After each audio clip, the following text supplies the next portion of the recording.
स्वप्नशास्त्र अनुଯାयी जदि स्वप्न रे प्रजापति देखती तेबे घर को शुभ फल धनर आगमन आउ आपण भगवान निकटतर अछंती बोली विश्वास करा जाए। सेमिति एक घटना मार्कोणा अंचल रे एक भिन्न जातिर प्रजापति महिला को देहरे आसी बसिबा परे सेठारे एक भावपूर्ण परिवेश सृष्टि होइथिला। मार्कोणा अंचल रे युव व्यवसायी मनोरंजन मिश्रंकर धर्मपत्नी गुरुवार संध्यारे ठाकुरंक निकटरू संध्या देई एक चेयर रे बसिबा परे तांको देहरे एक भिन्न रंगर प्रजापति बसिथिला।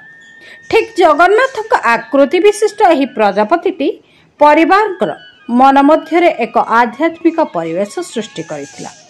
परिवार पक्षरु जगन्नाथंकर रीतिनीति अनुଯାयी पूजापाठ करुथिबा देखिबाकू मिलिथिला।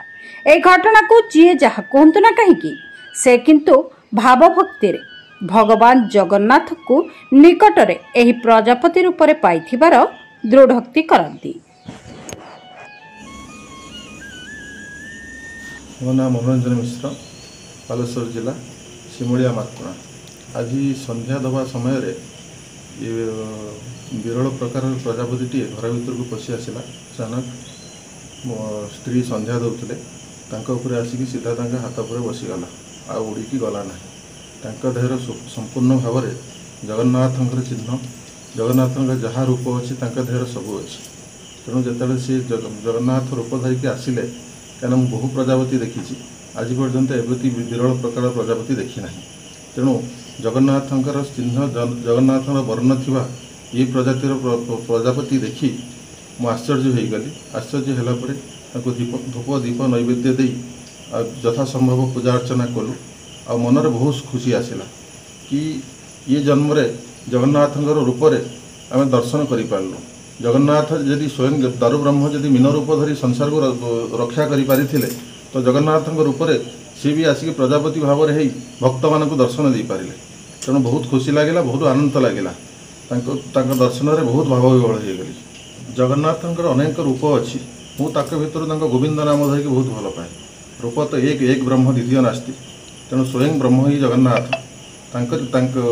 जगन्नाथ को बहुत भल पाए। मने मने बहुत चिंता करे प्रभु को दर्शन केमी करी। समस्ते जाती काठदिह को दर्शन करते दर्शन भितर ब्रह्म जोटी अच्छी दर्शन करवा सी केवल सौभाग्य थिबा लोकों भितर ही मिले। सबू तो देखती काठ खंडे रही गोड़ नहीं हाथ नहीं आखि चकाचका आखिरे नयन बसी किंतु प्रकृत में आमे माने सब आत्मा परमात्मा के दिखे जाऊँ। परमात्मा को रूप जानापी हेले सेमिति भाव भक्ति भितर जाकि पशिले जब जाकि परमात्मा रूप आम ग्रहण करें। आगुरी केवे मु प्रजापति देखी ना।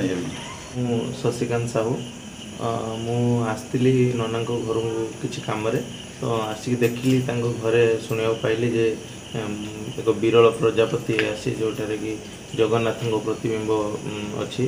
तो आसिक देखिली घरे पूजा पूजा अर्चना कर भक्तिर माहौल बहुत सारा लोक अच्छा जे गोटे भक्तिर माहौल होरे मु भी से बसिक पूजा कर। देखो जगन्नाथ भक्ति तो सबुठ बड़ मनीषर। तो जगन्नाथ कौ रूप में केतले क्या दर्शन देवे ताकू आम भाभी पारिबानी चिंता भी करि पारिबानी। तो मु देखिली प्रजापति देहरे जी तो बहुत विरल प्रजापति आउ जी देखिली जगन्नाथंकर आखि जगन्नाथंकर प्रतिरूप किसी भितर कौन अच्छी।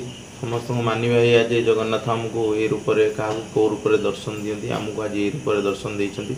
मु भी जगन्नाथ ना जमी हाथ जोड़ी नमस्कार कली रही किसी से माहौल को मु भक्ति भाव भरा माहौल को महसूस कली।